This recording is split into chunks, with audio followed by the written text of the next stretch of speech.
오늘 우리가 다루려는 주제는 바로 첫 번째 따기 워싱턴이 3조 5천억 달러를 요구하며 한국의 복종을 사려 했던 순간입니다.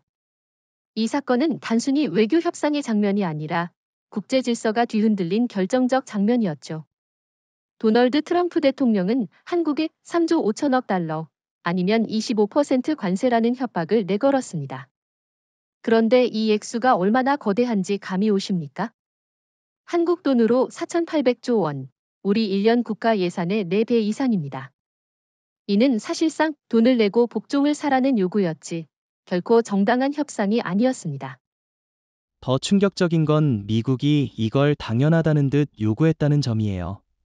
70년 동맹을 내세우면서도 한국을 동등한 파트너가 아닌 돈줄 정도로만 본 거죠.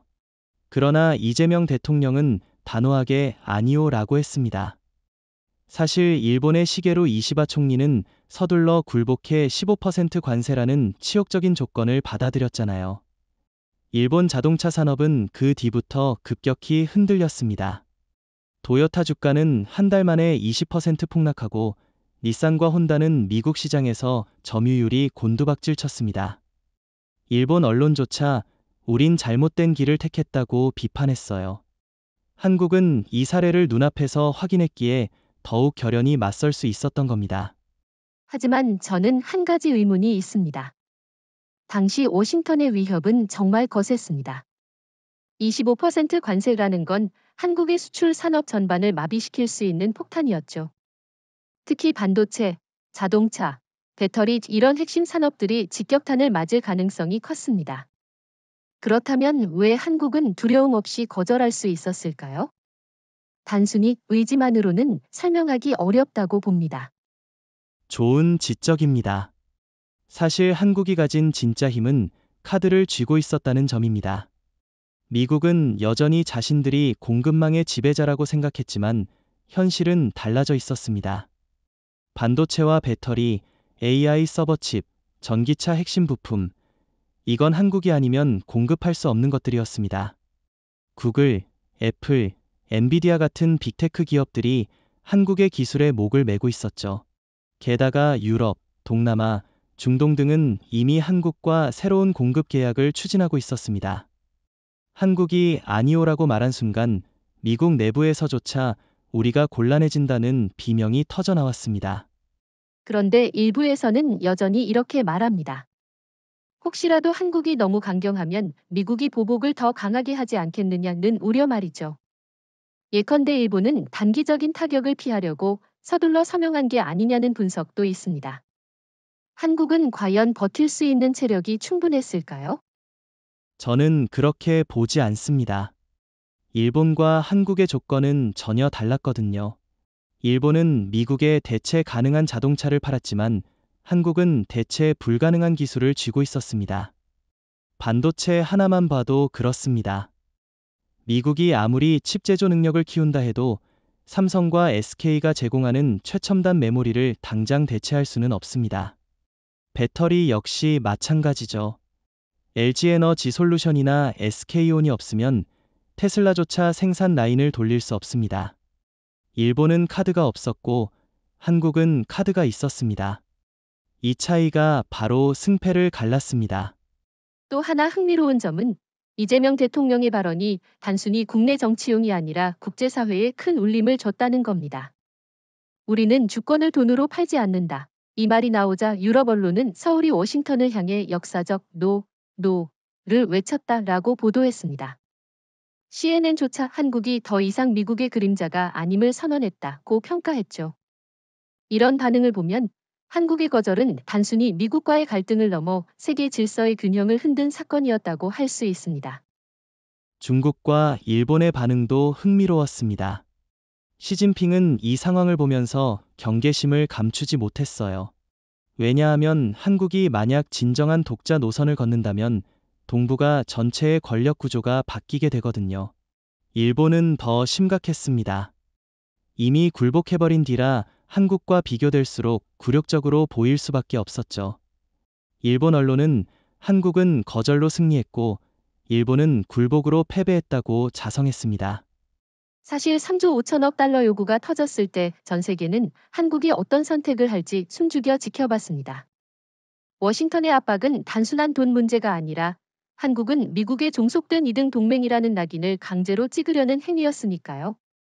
그런데 이재명 대통령은 단호하게 연단에 올라 이렇게 말했습니다. 우리는 돈을 내고 살아갈 권리를 사지 않는다. 대한민국은 독립국이다. 이 발언은 단순한 정치적 수사 이상의 의미가 있었습니다.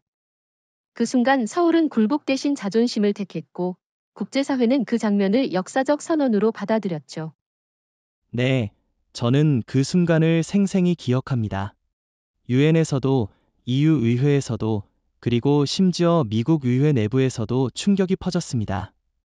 왜냐하면 동맹국이 미국의 최후 통첩을 이렇게 노골적으로 거절한 적이 거의 없었기 때문이죠. 예를 들어 일본의 시게루 이시바 총리는 워싱턴의 압박 앞에서 무릎을 꿇고 관세 합의를 서둘러 체결했습니다. 그 결과 일본 자동차 산업은 치명타를 입었고 언론조차 치욕의 조약이라 불렀습니다. 반면 한국은 달랐습니다. 오히려 국민적 지지를 등에 업고 미국을 정면으로 거절했으니 그 파급력은 엄청날 수밖에 없었습니다. 그런데 일부에서는 이렇게 반론을 제기합니다. 한국이 너무 강하게 거절하면 미국과의 관계가 걷잡을 수 없이 악화되는 것 아니냐, 혹시 안보 문제에 타격을 주지 않을까? 라는 우려 말이죠. 실제로 미군 철수 이야기가 언급될 때마다 국민들도 긴장하곤 했습니다.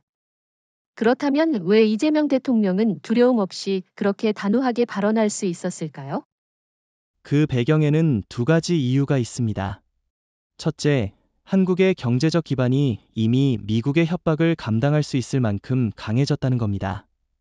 반도체, 배터리, AI 반도체, 전기차 플랫폼, 이건 한국이 세계에서 압도적 지위를 가진 산업들이죠. 둘째, 조지아 사건 이후 국민 여론이 완전히 변했습니다. 300명의 한국 기술자들이 미국 땅에서 쇠사슬에 묶여 수갑차고 불법 이민자 취급을 받았던 굴욕적 장면은 국민에게 강력한 분노와 자존심 회복 의지를 심어주었습니다. 그 상황에서 미국의 3조 5천억 달러 요구는 기름을 붓는 꼴이었고 이재명 대통령은 여론을 등에 업고 단호하게 우리는 주권을 팔지 않는다 라고 선언할 수 있었던 겁니다. 저는 이 장면이 한국의 민주주의의 성숙을 보여주는 상징이라고 생각합니다. 과거에는 미국의 압박 앞에서 지도자가 고개를 숙였지만 이번에는 오히려 국민적 합의를 바탕으로 거절했습니다. CNN은 서울이 워싱턴을 향해 역사적 노를 외쳤다라고 보도했고 프랑스 르몽드는 동맹이라는 이름의 종속을 끊어낸 순간이라며 평가했습니다. 흥미로운 건 중국과 일본이 이 장면을 보면서 각각 전혀 다른 반응을 보였다는 겁니다. 시진핑은 이 발언을 보고 즉시 내부 회의를 소집했다고 합니다. 중국 외교부는 한국이 미국의 압박을 정면 거부할 수 있다면 우리 역시 한국을 경계해야 한다라는 결론을 내렸다고 알려져 있습니다. 반대로 일본은 당혹스러웠죠. 이미 굴복해버린 일본과 달리 한국은 당당히 거절했으니 비교가 될 수밖에 없었습니다. 일본 언론은 한국은 승리했고 일본은 패배했다고 스스로 자조하기도 했습니다. 그렇다면 질문 하나 던져보겠습니다. 이재명 대통령의 선언은 단순히 미국과의 관계를 넘어서 한국의 국가 정체성 자체를 재정의한 것이 아닐까요? 저는 이 발언이 단순한 무역 협상의 차원을 넘어선 대한민국이 이제 독립적이고 자주적인 경제 군사 강국이라는 자기 선포였다고 봅니다. 저도 동의합니다. 우리는 주권을 팔지 않는다는 발언은 곧 한국은 미국의 승인 없이도 살아남을 수 있다는 선언이었습니다. 이는 국제사회에 엄청난 울림을 남겼습니다. 실제로 브뤼셀, 베를린, 파리에서는 한국을 새로운 협력 파트너로 바라보는 움직임이 즉각적으로 확산되었습니다. 유럽 기업들이 워싱턴이 아니라 서울이 새로운 중심이다 라고 말하기 시작했죠. 즉, 이재명 대통령의 단호한 발언은 한국을 국제정치의 새로운 중심으로 끌어올린 기폭제가 된 겁니다. 일본의 시게루 이시바 총리는 트럼프 대통령의 압박 앞에서 결국 조기 굴복을 선택했습니다. 그는 한국과 달리 단호하게 맞서지 못하고 15% 관세라도 받아들이자 당장은 피해를 줄이자라는 계산을 했죠. 그러나 그 결과는 참혹했습니다. 일본의 자동차 산업이 직격탄을 맞으면서 도요타, 혼다, 닛산 모두가 주가 폭락을 겪었고 실업률이 치솟으면서 일본 내부에서 우린 왜 이렇게 서둘러 무릎을 꿇었나라는 비판이 터져 나왔습니다.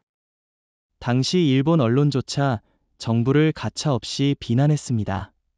아사히 신문은 정부가 주권을 포기하고 워싱턴의 꼭두각시가 되었다고 했고, 요미우리 신문조차 굴욕협정이라는 단어를 썼습니다.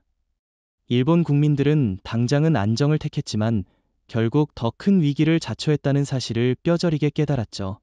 도요타는 미국 시장 점유율을 지키려 했지만 결국 1년 만에 점유율이 5% 이상 떨어졌고, 혼다는 공장 축소와 대량 해고라는 초유의 사태를 맞았습니다. 이런 사례는 한국에 중요한 교훈을 줬습니다. 그러나 일본 정부는 우린 어쩔 수 없었다고 변명했습니다. 미국의 군사적 보호와 경제 협력 없이는 일본이 버틸 수 없다는 논리였죠. 하지만 정말 그랬을까요? 저는 오히려 일본이 스스로를 과소평가했다고 봅니다. 일본도 충분히 버틸 수 있었지만 정치 지도자의 결단력 부족이 나라 전체를 무너뜨린 겁니다. 한국은 일본의 이 패배 사례를 교과서처럼 분석했고 그 덕에 더욱 결연하게 노를 외칠 수 있었습니다. 동의합니다. 실제로 한국의 전략가들은 일본의 움직임을 면밀히 추적했습니다. 일본이 워싱턴의 압박에 굴복한 순간 이미 그 결과는 예견되었죠. 단기적 안정을 택한 대가는 장기적 산업 붕괴였습니다. 반면 한국은 주권을 돈으로 살 수 없다라는 원칙을 세우며 일본의 반대 경로를 걸었습니다. 결국 일본의 선택은 세계에서 한국의 선택을 더욱 빛나게 만드는 비교 대상으로 남았습니다. 그런데 이런 생각도 듭니다. 일본은 왜 이렇게 빨리 포기했을까요? 혹시 미국과의 역사적 관계 때문일까요? 일본은 2차 세계대전 이후 사실상 미국의 군사적 그늘 속에서 살아왔죠. 자위대조차 미군 없이는 완전한 전력이 되지 못합니다. 결국 이시바 총리에게 미국은 협상 상대가 아니라 상전이었던 건 아닐까요? 그 분석이 정확합니다. 일본은 워싱턴의 압박 앞에서 독립국가로서의 자존심보다 종속적 안보를 택했습니다. 하지만 이 전략은 이미 낡아버린 것이었죠. 왜냐하면 세계는 다극화되고 있었고 한국은 반도체와 배터리라는 전략 자산으로 미국과 대등하게 협상할 수 있었기 때문입니다. 일본은 과거의 그림자 속에서 여전히 자신을 종속국으로 규정했지만 한국은 동등한 파트너로 올라섰습니다. 이 차이가 결국 두 나라의 운명을 갈랐습니다. 또 하나 흥미로운 건 일본의 조급한 선택이 다른 국가들에게 반면교사가 되었다는 겁니다. 유럽 국가들이 우리는 일본처럼 굴복하지 않겠다. 오히려 한국처럼 거절해야 한다는 목소리를 내기 시작했습니다. 브뤼셀과 베를린에서는 한국은 승자의 길을, 일본은 패자의 길을 택했다라는 분석이 나왔습니다. 결국 일본의 굴복은 한국의 단호한 결단을 더욱 정당화하는 결과를 낳았죠. 네, 저는 이것이야말로 일본이 남긴 최대의 교훈이라고 생각합니다. 강대국 앞에서 무릎 꿇는 것은 일시적으로는 안정을 줄 수 있어도 장기적으로는 국가 전체를 무너뜨립니다. 일본은 그걸 몸소 증명했고 한국은 그걸 보며 반대로 행동했기에 세계적 존경을 받게 된 겁니다. 결국 굴복은 안전을 보장하지 않는다는 교훈이 남은 것이죠. 불과 몇 달 전까지만 해도 한국은 워싱턴의 관세 압박을 두려워하는 입장이었습니다. 트럼프 대통령의 최후 통첩 3조 5천억 달러를 내거나 25% 관세를 맞으라는 협박은 누가 보더라도 한국을 피압박자의 위치에 세우려는 시도였죠. 하지만 놀라운 반전은 서울이 오히려 이 압박을 역이용해 미국을 압박하는 위치로 올라섰다는 사실입니다. 반도체, 배터리, 전기차, 인공지능 기술 이 모든 분야에서 한국은 미국이 절대 무시할 수 없는 전략 자산을 쥐고 있었고 바로 그 점이 게임의 법칙을 완전히 바꿨습니다. 특히 반도체를 예로 들어보죠. 삼성과 SK 하이닉스가 공급하는 D램, HBM 메모리는 미국 빅테크의 생명줄입니다. 엔비디아, 구글, 아마존, 마이크로소프트 이 회사들이 운영하는 AI 데이터 센터는 한국 메모리 없이는 돌아가지 않습니다. 그런데 서울이 단호히 우린 주권을 팔지 않는다라고 선언한 순간 오히려 미국 내부의 실리콘밸리에서 반발이 터져 나왔습니다. 관세를 강행하면 우리 기업이 망한다는 목소리가 워싱턴을 향해 쏟아져 들어간 겁니다. 이렇게 되자 한국은 더 이상 압박받는 쪽이 아니라 우리 없이는 당신들 경제가 무너진다라는 메시지를 던지는 압박자로 변모했습니다. 저는 이 장면이 굉장히 상징적이라고 생각합니다. 불과 20에서 30년 전만 해도 한국은 미국의 통상 정책을 따라가는 수동적인 위치였습니다. 그런데 이제는 반도체와 배터리라는 전략 무기를 바탕으로 협상력을 쥐게 된 거죠. 사실 이것은 단순히 경제의 문제가 아니라 정치와 안보에도 직결됩니다. 예컨대 LG에너지솔루션이 테슬라에 공급하는 배터리를 끊는다고 생각해 보십시오. 미국 내 전기차 산업 전체가 무너질 겁니다. 이건 군사 동맹 못지않은 압박 카드입니다. 여기서 흥미로운 건 일본이나 중국은 이런 카드를 갖고 있지 못하다는 사실이에요. 일본은 반도체에서 이미 한국에 밀려 있고 전기차 배터리 시장에서는 존재감이 거의 사라졌습니다. 중국은 CATL 같은 기업이 있지만 워싱턴이 신뢰하지 않는 공급망이라는 한계가 있죠. 결국 한국만이 미국이 의존할 수밖에 없는 믿을 수 있는 공급자라는 지위를 차지하게 된 겁니다. 그래서 서울은 더 이상 협상장에서 방어적 위치에 있지 않고 오히려 공격적으로 조건을 내걸 수 있게 됐습니다. 하지만 여기서 질문 하나 드리겠습니다. 혹시 한국이 너무 과감하게 압박자로 나서면 역풍을 맞을 가능성은 없을까요? 예를 들어 미국이 보복적으로 기술 국산화를 서두르거나 동맹 구조 자체를 흔들 수 있지 않을까요? 좋은 질문입니다. 그러나 현실적으로 미국은 단기간에 한국을 대체할 수 없습니다. 반도체 국산화 프로젝트는 이미 수십조 달러를 투입했지만 성과는 미미합니다. 인텔은 칠라노에서조차 난항을 겪고 있고 TSMC는 대만 정전 사태 이후 신뢰가 무너졌습니다. 배터리도 마찬가지죠. 미국 내 기업들이 아직까지 한국 기업 수준의 기술을 구현하지 못하고 있습니다. 그러니 한국이 압박자로 나서도 미국은 역풍을 만들 힘이 부족합니다. 오히려 더 의존할 수밖에 없는 구조죠. 그렇군요. 저는 그래서 이번 사건을 역전의 순간이라 부르고 싶습니다. 트럼프가 던진 최후 통첩은 분명 한국을 무릎 꿇리려는 도발이었는데 결과적으로는 한국이 주도권을 쥐고 미국을 압박하는 계기가 되었습니다. 피압박자에서 압박자로라는 표현이야말로 이 상황을 가장 잘 설명하는 말 같습니다. 그리고 이 변화는 단순히 한미 관계에서만 국한되지 않습니다. 세계 각국이 한국처럼 대응해야 한다는 교훈을 얻고 있어요. 유럽도, 동남아도, 심지어 남미까지도 워싱턴과 협상할 때 한국의 방식을 벤치마킹하고 있습니다. 즉, 한국은 단순히 압박을 거절한 것이 아니라 세계적으로 새로운 협상 모델을 제시한 겁니다. 트럼프 대통령은 한국을 압박해 3조 5천억 달러를 얻어내고 동시에 미국 내에서 우리가 동맹을 굴복시켰다는 정치적 성과를 과시하려 했습니다. 그러나 결과는 정반대였습니다. 한국이 단호하게 거절하면서 워싱턴의 압박 전략은 오히려 미국 자신을 옥죄는 덫이 되었죠. 특히 실리콘밸리와 월스트리트에서 동시에 불만이 폭발했습니다. 왜냐하면 한국의 반도체, 배터리, 첨단 소재 없이는 미국 경제가 돌아가지 않기 때문입니다. 즉, 최후 통첩은 한국을 압박한 것이 아니라 미국 내부 갈등을 폭발시킨 기폭제가 된 셈이었습니다. 실제로 한국이 주권은 팔지 않는다고 선언한 직후 엔비디아와 애플, 테슬라의 주가는 크게 출렁였습니다. 삼성과 SK, LG와의 계약이 흔들릴 수 있다는 불안감 때문이었죠. 테슬라는 배터리 공급 차질 우려로 하루 만에 주가가 12% 급락했고, 애플은 한국 반도체 공급망 불안 정설 때문에 투자자들의 불안 심리가 커졌습니다. 이 상황에서 미국 재계는 트럼프 정부가 동맹을 괴롭히다, 스스로 경제를 무너뜨리고 있다고 강하게 반발했습니다.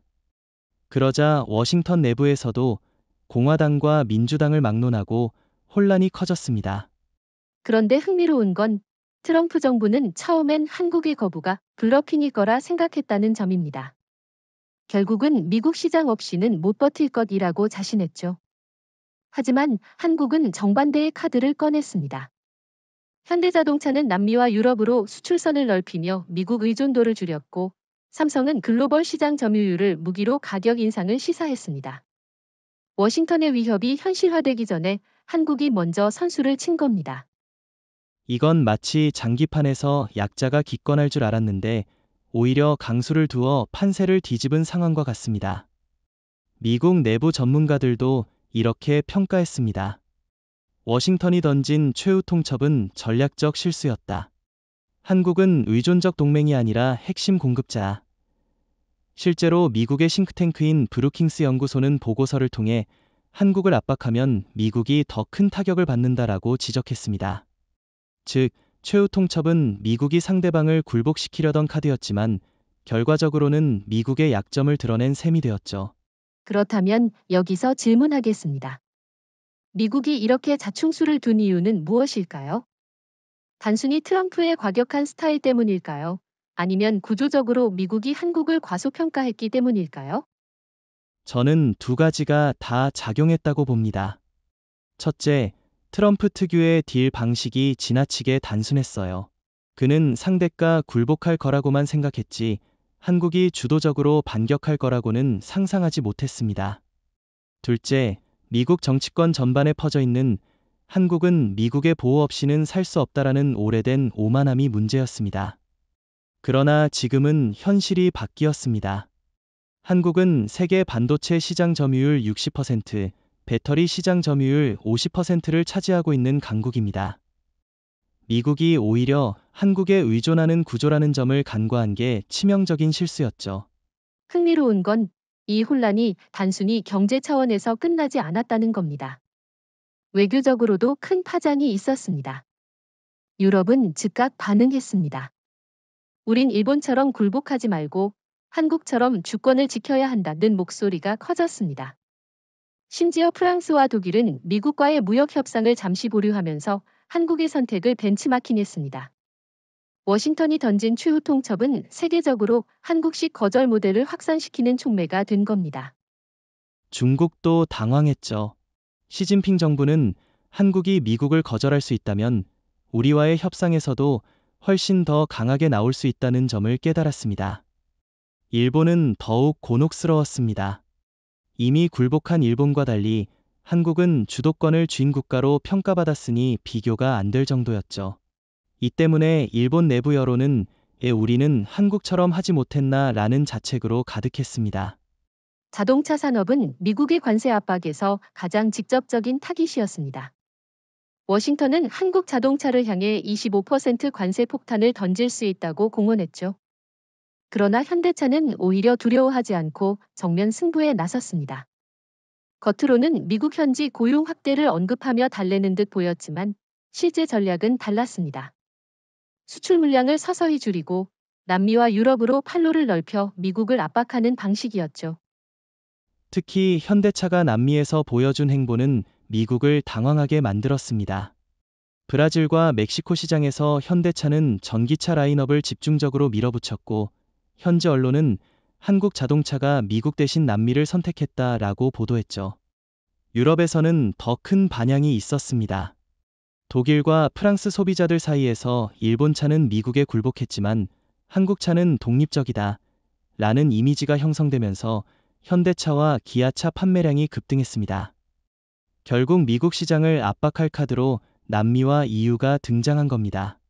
그런데 흥미로운 건 현대차의 이런 행보가 단순한 시장 다변화가 아니라는 점입니다. 사실상 전략적 메시지였어요. 우린 미국 시장이 아니어도 살 수 있다 라는 자신감을 세계에 보여준 겁니다. 반면 일본 도요타는 여전히 미국 시장에 매달려야 했고 그 결과 워싱턴의 압박에 끌려다니는 모양새를 벗어나지 못했습니다. 한국과 일본의 차이가 여기서도 극명히 드러났죠.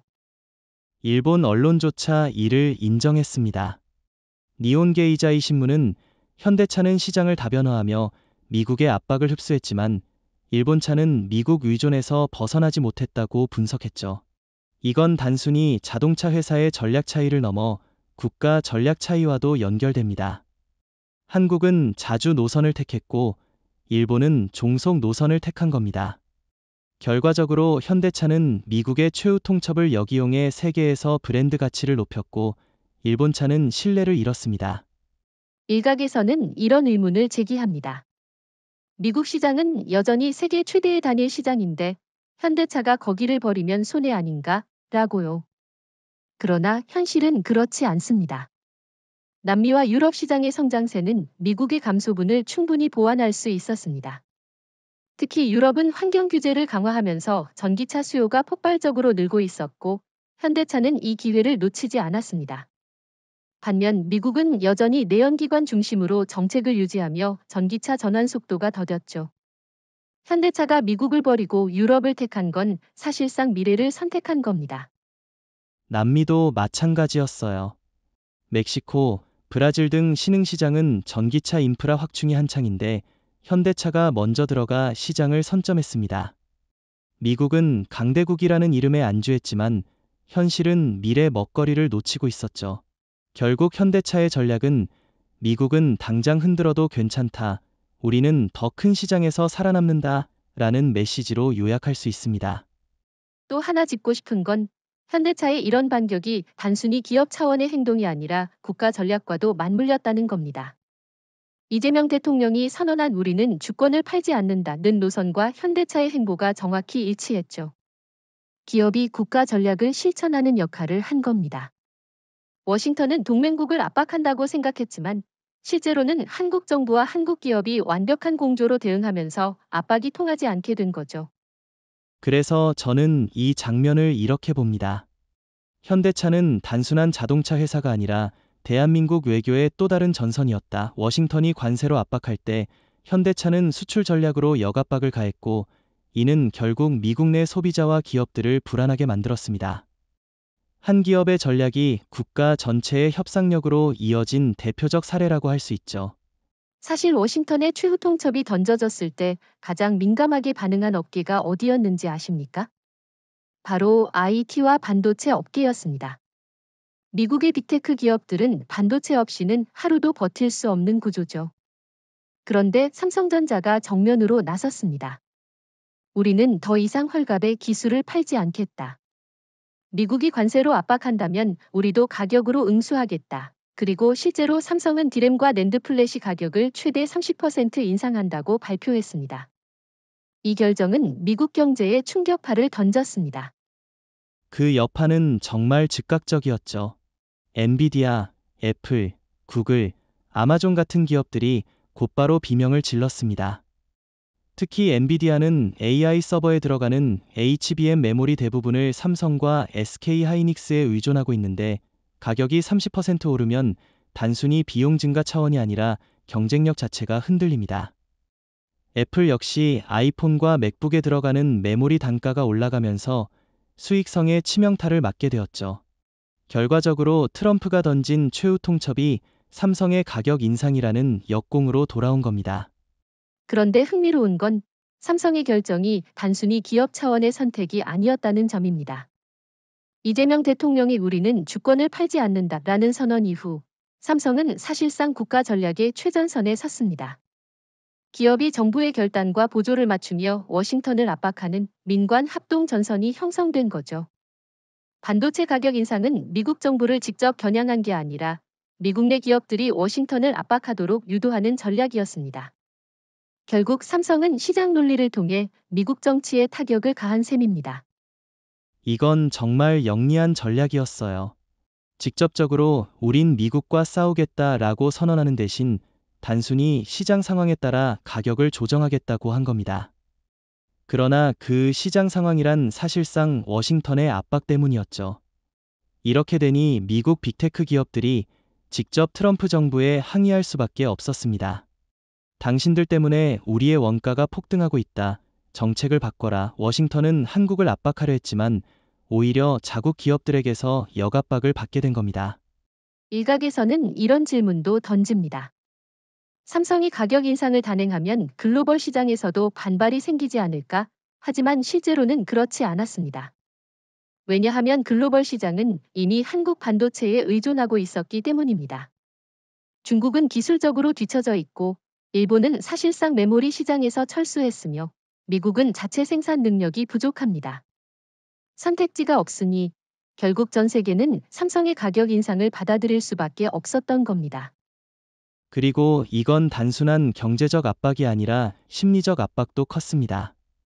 세계는 이제 서울이 가격을 정한다 는 현실을 깨닫게 되었죠. 과거엔 워싱턴이나 실리콘밸리가 글로벌 IT 질서를 주도했지만 지금은 서울이 반도체 가격을 올리면 전 세계 IT 시장이 흔들리는 구조가 된 겁니다. CNN은 이를 두고 삼성이 세계 경제의 심장 박동을 쥐고 있다라고 표현하기도 했습니다. 저는 여기서 일본과 중국 이야기를 다시 짚고 싶습니다. 일본은 한때 반도체 강국이었지만 지금은 삼성과 SK에 완전히 추월당했습니다. 이번 상황에서 일본이 할 수 있는 건 아무것도 없었죠. 중국도 반도체 자급을 외쳤지만 여전히 첨단 기술에서 한국을 따라잡지 못하고 있습니다. 결국 이번 가격 인상은 한국의 압도적인 기술력 우위를 세계에 각인시키는 계기가 됐습니다. 네, 그리고 더 중요한 건 이 과정이 단순한 일회성 인상이 아니라는 점입니다. 삼성은 이 기회를 활용해 반도체 가격 결정권을 장악했습니다. 앞으로는 미국이 함부로 관세를 들이밀지 못할 겁니다. 왜냐하면 관세보다 더 무서운 게 바로 가격 인상이었으니까요. 한국은 무릎 꿇지 않았을 뿐만 아니라 오히려 상대를 무릎 꿇게 만들 수 있는 힘을 보여준 겁니다. 결국 정리하자면 삼성의 30% 반도체 가격 인상은 단순한 기업의 선택이 아니라 대한민국이 강대국을 압박하는 전략적 무기였습니다. 워싱턴의 최후 통첩은 오히려 서울의 주도권을 강화하는 계기로 작용했습니다. 사실 워싱턴의 최후 통첩은 한국을 무릎 꿇리려는 의도였지만 결과는 완전히 달랐습니다. 한국이 단호히 아니오라고 말하자 세계는 충격을 받았고 동시에 큰 깨달음을 얻었습니다. 강대국의 압박에 굴복하는 것이 해답이 아니다. 오히려 서울처럼 버텨야 한다라는 인식이 빠르게 확산된 겁니다. 이제 각국은 한국의 선택을 새로운 교과서로 삼기 시작했습니다. CNN은 이를 솔 이펙트라고 부르며 동맹국들 사이에서 한국의 대응이 전염처럼 퍼지고 있다고 보도했죠. 가장 먼저 반응한 곳은 유럽이었습니다. 프랑스와 독일은 미국의 압박엔을 양보해왔지만 한국의 사례를 본 뒤부터 우리도 더는 미국의 일방적 요구를 받아들이지 않겠다는 입장을 드러내기 시작했어요. 실제로 브뤼셀에서는 한국처럼 관세를 감수하더라도 주권을 지키자는 결의안이 논의되기도 했습니다. 특히 프랑스 마크롱 대통령은 서울이 보여준 자주적 선택은 유럽이 배워야 할 교훈이라고 공개적으로 언급했습니다. 흥미로운 건 남미에서도 서울 효과가 나타났다는 점입니다. 브라질과 아르헨티나는 미국의 농산물 관세 협상에서 늘 수세적이었지만 이번엔 태도가 달라졌습니다. 우린 한국처럼 당당히 버틸 수 있다라며 협상장에서 미국에 맞서는 발언들이 이어졌죠. 심지어 멕시코 언론은 한국은 더 이상 단순한 동아시아 국가가 아니라 국제 협상 모델을 만든 나라라고 보도했습니다. 아시아에서도 비슷한 변화가 있었습니다. 인도네시아와 말레이시아가 대표적이죠. 그동안 미국과 중국 사이에서 눈치를 보던 이 나라들이 한국의 길이 새로운 길이라며 자국 내 정책 보고서에 서울의 전략을 벤치마킹하기 시작했습니다. 일본과는 대조적이었습니다. 일본은 서둘러 굴복한 탓에 오히려 국제사회에서 잘못된 본보기로 회자되었죠. 일본 언론조차 한국은 영웅이 되었고 일본은 희생양이 되었다고 비판했습니다. 그런데 여기서 의문이 생깁니다. 왜 한국의 선택은 이렇게 빠르게 세계적으로 전파되었을까요? 단순히 거절했기 때문일까요? 아니면 구조적으로 한국이 가진 영향력이 컸기 때문일까요? 저는 두 가지 이유를 모두 봐야 한다고 생각합니다. 첫째, 한국은 단순히 정치적 거절을 한 게 아니라 실질적인 대안 능력을 보여줬습니다. 반도체, 배터리, 전기차 같은 전략 자산을 갖고 있기 때문에 우린 미국 없어도 산다라는 말이 공허한 선언이 아니라 현실적 메시지로 받아들여진 겁니다. 둘째, 한국은 국제사회에서 신뢰도를 쌓아왔습니다. 조지아 사태 같은 모욕을 당하고도 당당히 맞서며 우린 더 이상 그림자가 아니다 라고 외쳤을 때 세계는 그것을 진심으로 받아들였습니다. 네, 결국 서울 효과는 단순히 하나의 사건이 아니라 구조적 신뢰에서 비롯된 결과군요. 저는 또 하나의 흥미로운 사례를 들고 싶습니다. 아프리카에서도 변화가 시작됐습니다. 케냐와 나이지리아는 최근 미국과의 통상 협상에서 우리도 한국처럼 버티겠다는 발언을 했습니다. 과거엔 상상도 못할 장면이죠. 이제 한국은 아시아를 넘어 전 세계 약소국들에게 굴복하지 않는 방법을 가르쳐주는 모델이 된 겁니다. 여기에 중국과 일본의 반응이 대비되는 것도 흥미롭습니다. 중국은 속으로는 긴장하면서도 겉으로는 우린 미국과 다른 길을 간다 라는 식으로 한국을 흉내내려고 했습니다. 하지만 세계는 중국의 말보다 행동을 신뢰하지 않았죠. 반면 일본은 이미 굴복해버려 더 이상 모델이 될 수 없었습니다. 결국 서울 효과는 한국만이 보여줄 수 있었던 독보적 현상이 된 겁니다. 사실 워싱턴의 최후 통첩은 단순히 한국만을 겨냥한 것이 아니었습니다. 유럽 역시 트럼프 대통령의 관세 압박 대상이었죠. 그러나 서울이 단호히 거절하고 오히려 주권을 지켜낸 모습은 유럽 각국에게 강력한 울림을 주었습니다. 프랑스, 독일, 심지어 이탈리아까지 우린 일본처럼 굴복하지 않고 한국처럼 버텨야 한다는 담론이 빠르게 확산된 겁니다. 그 결과 NATO 내부에서도 균열이 보이기 시작했죠. 독일 메르켈 전 총리 시절부터 이미 미국과의 무역 마찰은 잠재되어 있었는데 한국의 사례가 방아쇠가 되었습니다. 베를린은 즉각 브뤼셀을 중심으로 EU 차원의 대응을 논의했고 프랑스 마크롱 대통령은 한국은 우리 모두가 배워야 할 모델이라고 공개적으로 칭송했어요. 그 발언은 단순한 외교적 수사가 아니라 실제로 유럽이 워싱턴과 거리를 두려 한다는 신호였습니다. 특히 독일 자동차 업계가 우린 일본처럼 미국에 무릎 꿇을 수 없다라고 강하게 주장하면서 유럽 내부의 기류가 빠르게 바뀌었습니다. 저는 이 장면에서 흥미로운 점이 있다고 봅니다. 바로 트랜스아틀란틱 동맹이 금이 가기 시작했다는 사실입니다.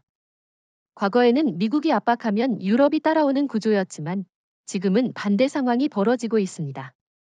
유럽 기업들은 한국과 손잡고 새로운 시장 질서를 만들어가고 있어요.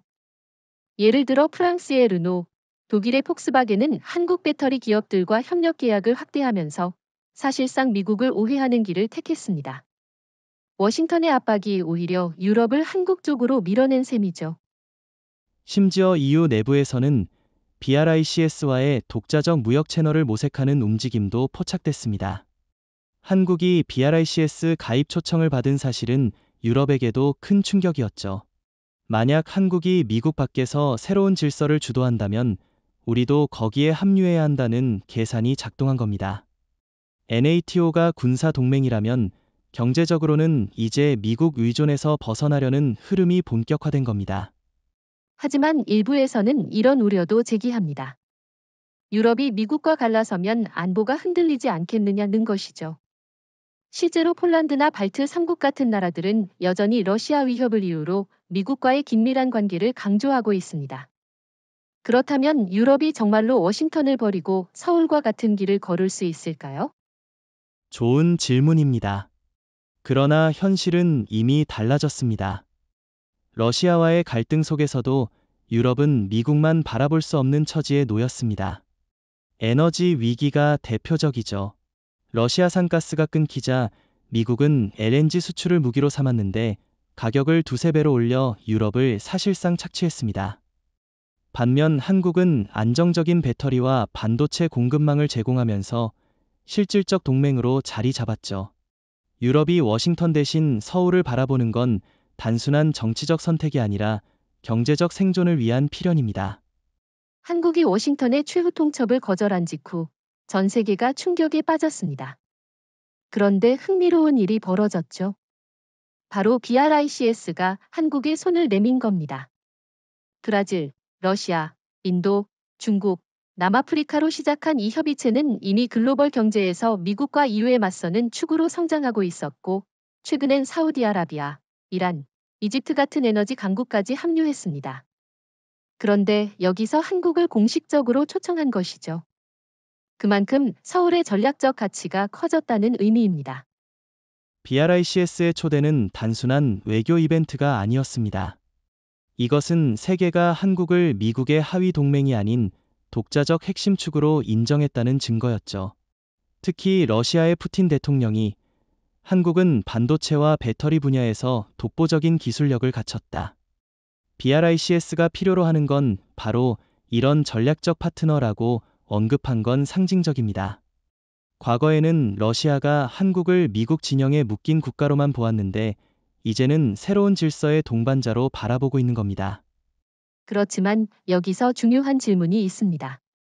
과연 한국이 BRICS 초청을 받아들이는 것이 옳을까요? 미국과의 관계가 더 악화될 수도 있다는 우려가 있지 않습니까? 미국은 분명 이를 배신으로 해석할 가능성이 높습니다. 좋은 지적입니다. 그러나 한국의 전략은 단순히 BRICS에 뛰어드는 게 아니라 다층적 외교를 통해 선택지를 넓히는 것입니다.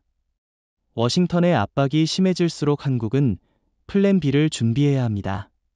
만약 BRICS와의 협력이 확대된다면 미국 시장을 잃더라도 에너지, 원자재, 신흥시장 네트워크를 통해 새로운 기회를 얻을 수 있습니다. 예컨대 브라질과의 농산물, 광물 협력, 러시아와의 에너지 협력, 인도와의 IT, 우주 협력, 이 모든 것이 미국의 압박을 상쇄하는 대안이 될 수 있습니다. 게다가 BRICS가 단순한 경제 블록을 넘어 새로운 결제 시스템, 즉 달러 의존을 줄이는 방향으로 움직이고 있다는 점도 주목할 만합니다. 한국이 BRICS와 손잡으면 달러 패권에 대한 의존도를 줄이고 원화 위안 루블 리알 같은 다극적 화폐 체계로 전환할 수 있습니다. 이는 곧 미국 없는 경제 생존을 가능하게 하는 중요한 발판이 될 겁니다. 네, 바로 그 지점이 핵심입니다. 일본은 이런 초청을 받지도 못합니다. 중국과는 견제 관계, 미국에는 종속된 구조 때문이죠. 반면 한국은 기술력과 경제 규모, 그리고 독자 노선을 보여줬기에 BRICS가 먼저 손을 내민 겁니다. 심지어 유럽도 한국의 BRICS 참여 가능성에 주목하고 있습니다. 만약 한국이 BRICS와 협력하면서도 유럽과 연결된다면 워싱턴은 더 이상 한국을 압박할 카드가 없어집니다. 하지만 일각에서는 BRICS에 들어가면 중국과 러시아의 영향력이 너무 커서 한국의 독자성이 사라지는 것 아니냐는 걱정을 합니다. 실제로 시진핑은 BRICS를 통해 영향력을 넓히려 하고 러시아도 미국 견제를 목적으로 삼고 있죠. 한국이 그 사이에서 휘둘릴 위험은 없을까요? 그건 충분히 고려해야 할 부분입니다. 그러나 차이는 명확합니다. 한국은 이미 세계가 인정하는 기술 강국이자 필수 파트너입니다. 단순히 추종자로 들어가는 게 아니라 조건부 협력자로 자리할 수 있는 위치라는 거죠. 다시 말해, 한국은 BRICS에 들어가도 종속되지 않고 오히려 협의체 내부 균형을 맞추는 핵심 축이 될 수 있습니다. 이는 일본과는 전혀 다른 길입니다. 일본은 초청조차 받지 못했으니까요. 워싱턴이 한국을 압박하려 했던 이유 중 하나는 한국은 결국 미국 시장 없이는 못 버틴다는 오래된 착각 때문이었습니다. 그러나 현실은 정반대였습니다. 테슬라, GM, 포드 같은 미국 자동차 회사들이 한국 배터리에 목을 매고 있었죠. 특히 테슬라는 삼성 SDI와 LG 에너지 솔루션 없이는 생산 라인을 돌릴 수조차 없는 상황이었습니다. 이 상황에서 삼성이 가격 인상에 나서고 LG가 공급 물량을 조정하자 오히려 미국이 한국에 구걸하는 장면이 펼쳐졌습니다. 실제로 일론 머스크가 서울을 직접 찾았다는 보도가 나왔습니다. 그는 삼성과 LG와 각각 수십조 원 규모의 장기 공급 계약을 체결하며 사실상 한국 기업 앞에 무릎 꿇은 셈이었죠. 더 흥미로운 건 그 협상장에서 머스크가 워싱턴의 관세 정책은 기업을 죽이고 있다. 우리는 한국의 공급 없이는 생존할 수 없다라고 토로했다는 겁니다. 이건 단순한 기업 협상이 아니라 미국 경제가 한국에 얼마나 의존적인지를 보여주는 상징적인 장면이었습니다. 그런데 생각해보면 이 장면은 굉장히 아이러니합니다. 워싱턴은 동맹국을 압박하며 우월적 지위를 과시하려 했지만 정작 미국의 대표 기업이 한국 기업 앞에서 살아남게 해달라며 고개를 숙였으니까요. CNN조차 미국이 한국에 의존하는 시대가 열렸다라고 보도할 정도였죠. 네, 더 중요한 건 이 협상이 단순히 전기차 배터리에만 국한되지 않았다는 점입니다. 테슬라는 자율주행 시스템에 들어가는 반도체 칩도 삼성 파운드리에 의존하고 있습니다. 다시 말해, 하드웨어부터 소프트웨어까지 한국의 기술 없이는 미국의 미래 산업이 굴러가지 않는 구조가 된 겁니다.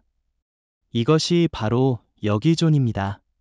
미국이 한국을 압박하려 했지만 현실은 오히려 미국이 한국에 종속된 것이죠. 그렇지만 반론도 있습니다. 미국이 결국 자체 공급망을 키우면 한국 의존에서 벗어날 수 있지 않겠느냐? 라는 의문이죠. 인플레이션 감축법, IRA 이후 미국은 배터리 자국 생산을 장려하고 있잖아요. 정말 몇 년 뒤엔 한국 의존도가 줄어들 수 있지 않을까요? 좋은 질문입니다. 그러나 현실은 그렇게 단순하지 않습니다. 배터리 산업은 단순히 공장을 짓는다고 되는 게 아닙니다. 기술 축적, 원자재 조달망, 수율 관리, 글로벌 서비스 네트워크까지 모두 필요합니다. 이건 수십 년간의 경험이 쌓여야 가능한 영역입니다. 미국이 수조 달러를 퍼부어도 당장 한국 기업의 수준을 따라잡기는 어렵습니다. 실제로 GM과 포드가 자체 배터리 라인을 시도했지만 수율 문제와 안전성 이슈로 번번이 실패했습니다. 그래서 머스크조차 차라리 삼성과 LG에 의존하는 게 훨씬 낫다고 인정한 겁니다. 흥미로운 건 이 과정에서 한국 기업들의 위상이 엄청나게 올라갔다는 점입니다. 과거엔 미국이 우리가 도와준다는 식으로 말했지만 이제는 테슬라가 먼저 한국에 투자하겠다고 나서고 있습니다. 배터리 합작 공장, 반도체 장기 계약, 그리고 기술 공유 보울 오브 디즈 알 미국이 아니라 한국이 주도하는 방향으로 흘러가고 있죠. 일본의 경우를 보세요. 일본 배터리 업체 파나소닉은 한때 테슬라의 핵심 파트너였지만 이제는 삼성과 LG에 완전히 밀려난 상태입니다. 중국 CATL 역시 미국 정부가 신뢰할 수 없는 공급자로 분류하면서 입지가 좁아졌죠. 결국 남은 건 한국뿐입니다. 이건 단순한 비즈니스가 아니라 세계 산업 구조 자체가 한국 중심으로 재편되고 있다는 증거입니다. 동맹의 힘은 군사력이나 돈보다도 신뢰에서 나옵니다. 그러나 최근 미국은 스스로 그 신뢰를 무너뜨렸습니다. 바이든 정부 시절에는 IRA, 인플레이션 감축법로 동맹을 속였고 트럼프 정부에 들어서는 관세와 3조 5천억 달러 요구라는 폭탄을 던졌습니다. 즉, 미국은 정권이 바뀔 때마다 정책을 뒤집으며 동맹국들에게 일관된 신뢰를 주지 못했습니다. 한국이 우린 주권을 팔지 않는다라고 선언한 배경에는 바로 이 신뢰 붕괴가 자리 잡고 있었던 겁니다. 글로벌 기업들도 더 이상 미국을 안전한 파트너로 보지 않기 시작했습니다.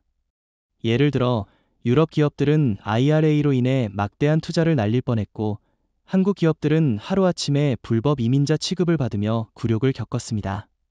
이런 상황에서 어느 나라, 어느 기업이 미국의 약속을 믿을 수 있겠습니까? 실제로 프랑스 언론은 미국의 약속은 선거철이 오면 휴지 조각이 된다고 비판했고 독일 경제연구소는 보고서에서 이제 안정성은 워싱턴이 아니라 서울에서 나온다라고 지적했습니다. 그렇지만 일부에서는 이렇게 반론을 제기합니다. 미국은 여전히 세계 최대 경제 대국이다. 비록 정책이 흔들려도 결국 글로벌 기업들은 미국을 떠날 수 없다는 주장이죠. 과연 이 말은 여전히 유효할까요? 저는 그렇지 않다고 봅니다. 물론 미국 시장은 크지만 문제는 예측 불가능성입니다. 기업들은 큰 시장보다 안정적인 시장을 선호합니다. 한국은 10년, 20년짜리 장기 전략을 세우고 움직입니다. 하지만 미국은 정권이 바뀔 때마다 정책을 뒤집습니다. IRA에서 관세로, 그리고 다음 정부가 들어서면 또 다른 규제가 나올지 모릅니다. 이건 기업들에겐 치명적이죠. 그래서 삼성, 현대, LG 같은 한국 대기업들이 미국 투자를 줄이고 유럽, 남미, 중동으로 다변화하는 겁니다. 여기에 일본의 사례가 또 한 번 교훈을 줍니다. 일본은 미국의 요구에 서둘러 굴복했지만 결국 자동차 산업이 몰락의 길을 걸었죠. 미국의 약속을 믿고 고개 숙였지만 돌아온 건 보호가 아니라 추가적인 압박이었습니다. 한국은 이걸 보며 배웠습니다. 미국의 약속은 지켜지지 않는다. 그러니 차라리 당당히 맞서고 독자 노선을 가는 게 훨씬 현명한 선택이었던 거죠. 중국과의 비교도 흥미롭습니다. 시진핑 정권은 최소한 정책의 일관성은 유지합니다. 물론 억압적이지만 투자자 입장에서는 내일 다른 말을 하진 않겠구나 라는 예측은 가능합니다. 하지만 미국은 자유민주주의 국가임에도 불구하고 신뢰를 잃어버렸습니다. 동맹에게조차 갑자기 최후 통첩을 던지고 관세를 올리고 방위비를 강요합니다. 이건 동맹을 파트너가 아니라 봉으로 취급하는 겁니다. 그렇다면 질문 하나 드리겠습니다. 만약 미국의 신뢰가 더 무너진다면 글로벌 질서에서 어떤 변화가 일어날까요? 그 답은 이미 보이고 있습니다. 다극화입니다. 유럽은 독자 노선을 꺾고 BRICS는 빠르게 확장하고 있으며 한국은 중심국가로 부상하고 있습니다. 달러 중심의 금융 시스템도 균열이 생기고 있습니다. 최근 국제결제에서 원화 사용 비중이 사상 최고치를 기록한 것도 같은 맥락이죠. 세계는 미국의 약속이 더 이상 안전하지 않다는 걸 깨닫고 새로운 대안을 찾기 시작했습니다. 그리고 그 대안의 중심에 서울이 있다는 사실이 중요합니다. 미국의 최후 통첩과 잇따른 압박 속에서 한국 정부와 대기업들은 겉으로는 차분한 태도를 유지했지만 내부적으로는 이미 매우 구체적인 대응 전략을 세우고 있었습니다.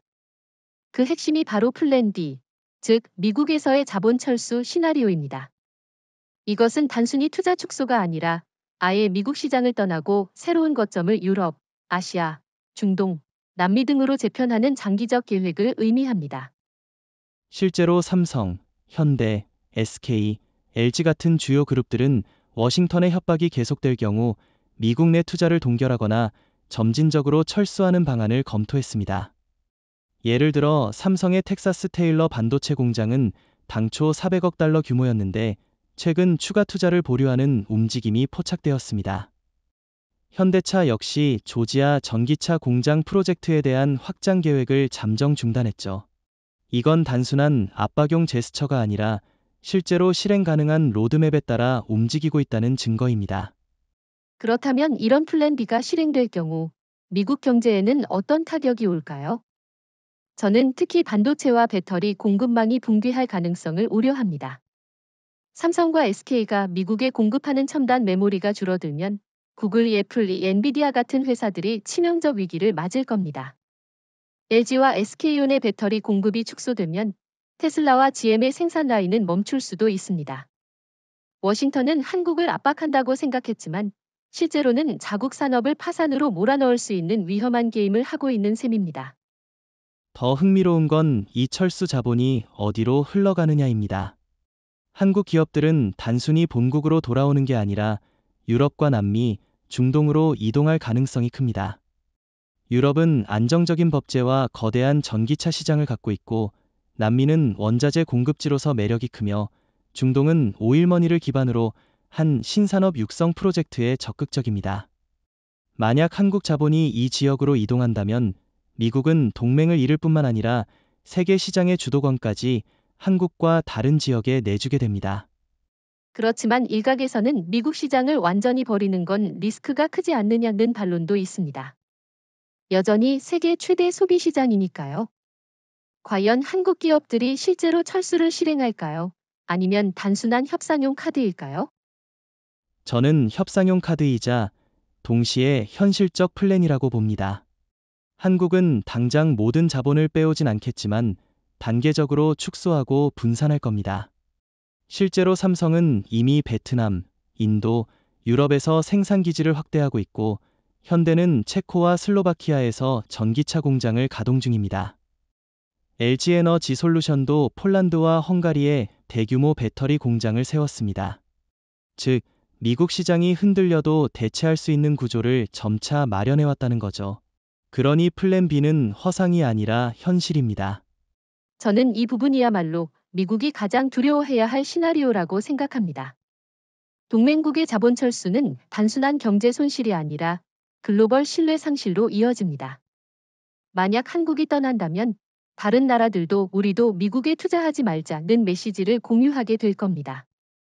이미 독일, 프랑스 투자자들이 비슷한 불만을 제기하고 있죠. 한국을 압박하면서 자본 철수라는 위험한 카드를 꺼내도록 만든 건 워싱턴 스스로였죠. 일본은 미국에 고개 숙이며 산업을 잃었고 중국은 불신으로 시장에서 배제되고 있습니다. 반면 한국은 전략적 철수를 준비하며 새로운 길을 열고 있습니다. 이것이야말로 진정한 자주경제의 길이라고 할 수 있습니다. 미국은 수십 년 동안 글로벌 무역 질서를 독점적으로 통제해왔습니다. 달러 패권을 앞세워 결제망을 지배하고 WTO 규칙도 사실상 자신들의 이해에 맞게 활용했죠. 하지만 한국이 워싱턴의 최후 통첩을 거절하고 BRICS 초청을 받으며 유럽과 남미 시장까지 새로 열자 세계는 서서히 달라지기 시작했습니다. 이제 무역 질서는 더 이상 단극적이지 않고 다극적이고 분산적인 방향으로 재편되고 있습니다. 그리고 그 중심에는 서울이 있습니다. 특히 반도체와 배터리 분야에서 한국은 사실상 국제 조정자 역할을 하기 시작했습니다. 예전에는 미국이 우리가 규칙을 정한다라고 선언하면 세계가 따라갔지만 이제는 한국이 우리는 공급 조건을 이렇게 정한다라고 말하면 글로벌 기업들이 그에 맞춰 움직입니다. 단순한 생산국이 아니라 무역 질서를 설계하는 플레이어가 된 겁니다. CNN은 이를 두고 워싱턴 컨센서스는 끝나고 솔 컨센서스가 시작됐다라고 보도했습니다. 여기서 중요한 건 일본과 중국의 몰락입니다. 일본은 이미 미국의 조기 굴복하며 산업 경쟁력을 잃었습니다. 도요타와 혼다가 몰락하는 사이 현대와 기아는 유럽이 남미에서 시장을 장악했죠. 중국은 싸구려 제품을 내세워 점유율을 확보하려 했지만 기술 신뢰도가 떨어지고 미국의 제재로 글로벌 공급망에서 배제되고 있습니다. 반면 한국은 첨단 기술과 신뢰를 무기로 다극 질서의 중심으로 부상했습니다. 특히 유럽의 태도 변화가 결정적이었습니다. 독일과 프랑스는 미국 중심의 통상 구조에서 벗어나기 시작했습니다. 왜냐하면 미국의 약속은 더 이상 믿을 수 없다는 걸 깨달았기 때문입니다. IRA, 관세 폭탄, 방위비 분담 요구, 이런 사건들이 연달아 터지자 유럽은 차라리 한국과 손잡는 게 더 낫다고 판단한 겁니다. 그래서 프랑스는 LG와 배터리 합작 공장을 세우고 독일은 삼성과 반도체 공급 협정을 확대했습니다. 그렇지만 일부에서는 이렇게 묻습니다. 정말 미국이 그렇게 쉽게 무역 독점을 내줄까? 워싱턴은 여전히 달러 패권을 쥐고 있는데 한국이 과연 주도할 수 있겠느냐? 라는 의문이죠. 좋은 지적입니다.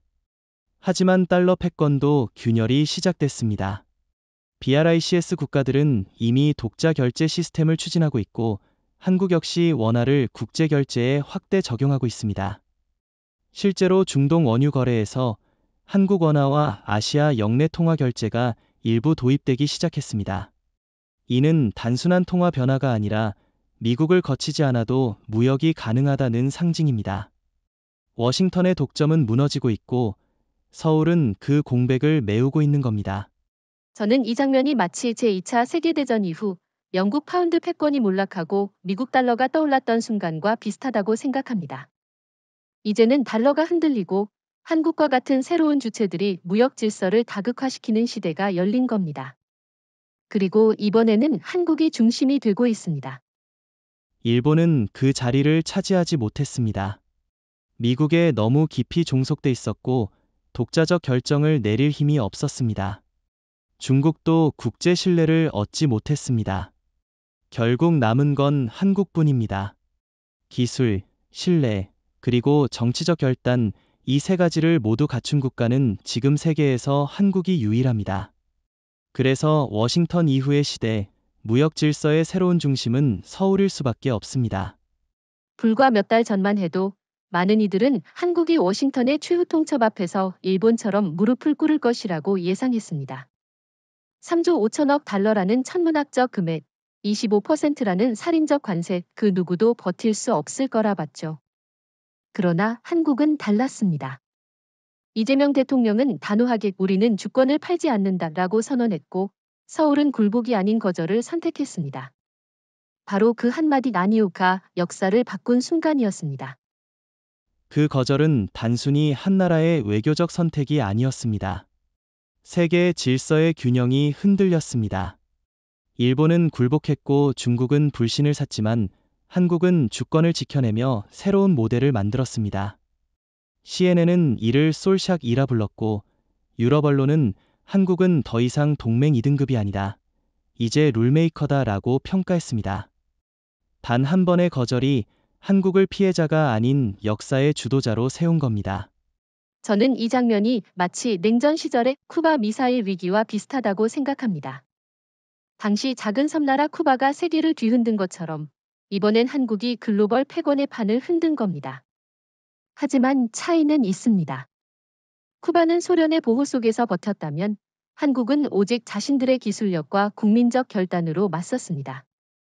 그래서 이번 사건은 더욱 위대합니다.